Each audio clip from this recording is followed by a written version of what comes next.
Prêt pour la deuxième partie d'introduction? Nous allons voir quels sont les médias et les supports d'information. Alors, il faut distinguer dans les médias deux types de médias. Les médias traditionnels, les plus anciens, et puis ceux qu'on appelle les nouveaux médias, qui datent de la fin du XXe siècle, début du XXIe siècle, les plus modernes. Commençons par les médias traditionnels. Il y en a trois. La presse, la radio et la télé. Alors la presse, c'est le média historique. Souvenez-vous, le XVe siècle, l'invention de l'imprimerie, le développement de l'humanisme, les premiers imprimés. Cette presse écrite, si on en croit un sondage réalisé en 2018 par le journal La Croix, seuls 6% aujourd'hui des Français s'informent par la presse écrite, en lisant cette presse écrite. Cette presse écrite, elle est quand même très variée. Il faut distinguer, par exemple, la presse quotidienne de ce qu'on appelle les périodiques. Un périodique, ça peut être un hebdomadaire, un bimestriel, bimensuel, mensuel, etc. On peut distinguer aussi la presse généraliste, qui traite un peu de toutes les informations, de la presse spécialisée, spécialisée dans un domaine. L'Équipe, par exemple, c'est une presse spécialisée dans le domaine du sport. On peut faire une troisième distinction dans cette presse écrite, c'est la distinction entre la presse nationale, peut-être, et puis la presse plus régionale, plus locale, qui va traiter que des informations locales. Enfin, on peut faire une quatrième distinction entre peut-être la presse écrite traditionnelle payante et puis la presse écrite gratuite. Les articles vont y être évidemment plus courts et moins développés que dans la presse écrite payante. Alors ça donne une très grande diversité, une très grande variété de titres de presse, particulièrement en France. Je vous ai choisi quelques exemples pour illustrer un peu toutes ces différentes catégories de presse. On y va? Alors par exemple, Le Monde des ados, une presse généraliste, mais spécialisée, orientée vers un public adolescent. Le Monde des ados, c'est un bimensuel. Autre exemple ici, Science et Vie, un périodique spécialisé dans les sciences. C'est un mensuel.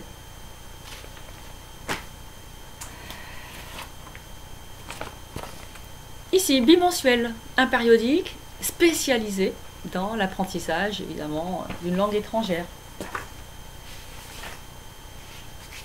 Courrier international, très intéressant. Une presse écrite qui rassemble en fait les différents articles venant des grands quotidiens du monde entier, qui les traduit en français, ce qui donne une vision un peu de l'actualité internationale. Qu'est-ce que j'ai d'autre pour vous? Tiens, un hebdomadaire. Charlie Hebdo. Alors, généraliste, mais spécialisé dans la satire, évidemment, et le dessin satirique. Peut-être recevez-vous ça chez vous? Ou peut-être le journal du département ou la lettre de la commune. Alors, c'est évidemment un exemple de presse très locale. Ici, c'est la communication de la communauté d'agglo de Roissy, Pays de France, qui regroupe les 42 communes de cette communauté d'agglomération. Quoi d'autre? Un titre que je vous conseille. Actu l'éléphant, généraliste, mensuel, qui permet d'avoir une solide culture générale. Alors la presse écrite fait aussi souvent ce qu'on appelle des hors-séries. Donc un hors-série, c'est un thème qui est choisi et le journal décide de publier un hors-série particulièrement sur ce thème-là. Alors évidemment, la presse traditionnelle, c'est le bon vieux journal papier, très intéressant. Le Monde reste toujours un des journaux de référence en France avec des articles de fond. Quoi d'autre? GeoAdo, une presse spécialisée pour un public adolescent et spécialisée sur un thème, hein, tout ce qui est la géographie, environnement, etc. Voilà, vous avez une petite idée, hein, effectivement, de la diversité de la presse. Alors, il faut distinguer donc le média, presse, qu'on a défini ici, et les supports de ce média. Tout à l'heure, je vous ai dit 6% des Français s'informent par la presse, selon le sondage réalisé par le journal La Croix. Mais en fait, beaucoup de Français consultent cette presse écrite, non pas sur le support papier, mais sur d'autres supports. Par exemple, sur leur ordinateur, ou par leur tablette, ou par leur smartphone. Donc, si le média, c'est la presse, vous avez identifié, hein, cette presse écrite, elle peut être consultable sur des supports variés, qui peuvent être donc tablette, ordinateur, smartphone, hein, ou papier. Le papier, c'est un des supports de la presse.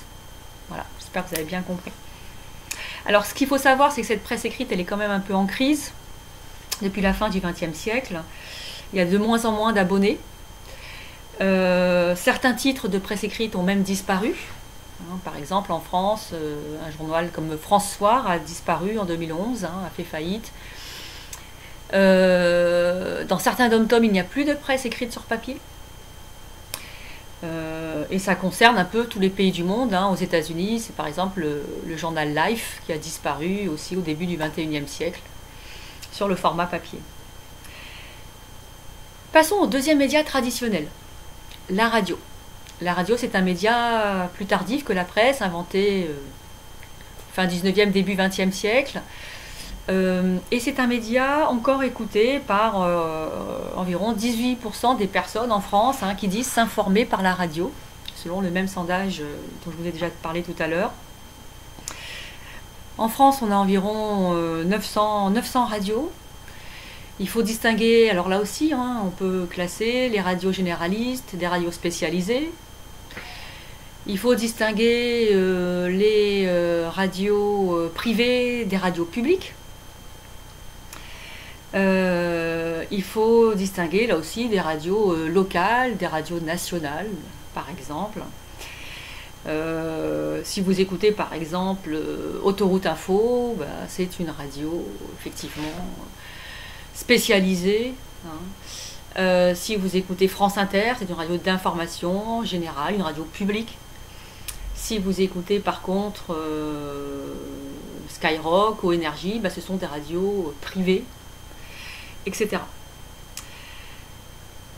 Enfin, le troisième média traditionnel, c'est la télévision. La télévision qui a donc été inventée dans l'entre-deux-guerres, qui s'est développée vraiment à partir des années 50-60. Et aujourd'hui en France, c'est encore 45% des personnes qui disent s'informer grâce à la télévision, notamment grâce aux journaux à horaire fixe, hein, le journal de 20h par exemple, ou le journal de 13h. Cette télévision, elle évolue. Il y a maintenant des chaînes d'information continue que vous connaissez, BFM par exemple.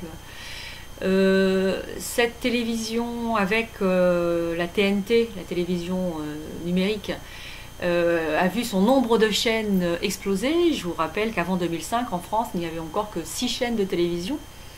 Aujourd'hui, hein, sur la TNT, vous avez 20-25 chaînes de télévision auxquelles vous avez accès. Et tout comme la presse, les chaînes traditionnelles, hein, connaissent un peu la crise face à l'essor de ces nouvelles chaînes et puis à la diversification des supports des médias. Voilà pour les médias traditionnels. À côté de ces médias traditionnels, il y a ce qu'on appelle les nouveaux médias. Ces nouveaux médias, ce sont évidemment les médias liés à Internet. Aujourd'hui, 27% des Français disent s'informer grâce à ces nouveaux médias sur des nouveaux supports, hein, le smartphone, l'ordinateur, la tablette. Ces nouveaux médias, en fait, c'est surtout des nouveaux supports de médias.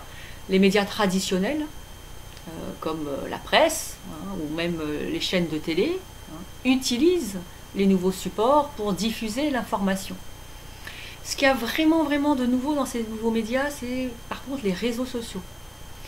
Chez les jeunes notamment, hein, la majorité des jeunes disent s'informer sur les réseaux sociaux particulièrement. Alors il faut dater, hein, l'invention d'Internet c'est 1994, l'invention de la DSL, hein, le premier haut débit c'est 1994.